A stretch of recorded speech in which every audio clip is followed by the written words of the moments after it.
It is time now for Better Money. Today we're talking about taxes on your retirement income. Joel Johnson is a certified financial planner at Johnson Brunetti Retirement and Investment Specialist, and he's here to break it down for us to keep more money in your pocket. Thanks, Joel. We want to keep more money in our pockets, and the emphasis here, Kara, is we need to take money out in the right order from different accounts in retirement to minimize our taxes. Yeah, so if people have been saving, they might have been doing this in different ways, so you need to understand this. You want us to understand first that which accounts would be taxed as just ordinary income, and those are your IRA, 401ks, bonds, or bond funds. Correct. Taking money out of these accounts, it simply adds to your ordinary income. Now, why is that important? It's because ordinary income is taxed different than different sources of income. So pulling money out of an IRA, any type of a qualified retirement plan, interest on bank CDs, interest on bonds, those are taxed as ordinary income. So whatever your tax rate is. Whatever your tax rate is, which is typically going to be higher than the other two parts we're going to talk about here. Okay, so the next thing would be accounts that are taxed as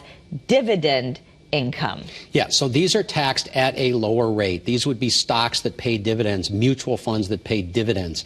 The taxation there depends on your income level. So if you have a higher income level, even at the highest dividend rate of taxation, it's lower than ordinary income. If you have a lower income, you might not get taxed at all on dividends. Okay, it's kind of like that Warren Buffett where he said, why am I paying less taxes than my secretary? Because he was just taking stuff off his stocks. That's exactly right. Not an income. He was selling stocks, triggering capital gains. Okay, so sometimes better to go for your stocks first if you have them. True. The next thing would be accounts taxed as capital gains. Yeah, and we just mentioned that. So if you sell a stock, if you sell a mutual fund where you've got big profits in it, if you sell a house to turn that into retirement income, that's going to be taxed as capital gains, which again is a lower tax rate than ordinary income, just like dividend income is a lower tax rate than ordinary income. So the key here is, Kara, let's take money out of those accounts when we retire in the right order, and that's got to be done with a good financial plan, because the right answer isn't the same for absolutely everybody here. So basically, if you're going to downsize, better to sell your house before you drain your 401k.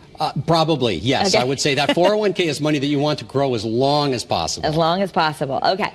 So it gets a little confusing out there, but if you want to settle in and get some good information, feel empowered, you can get a free offer.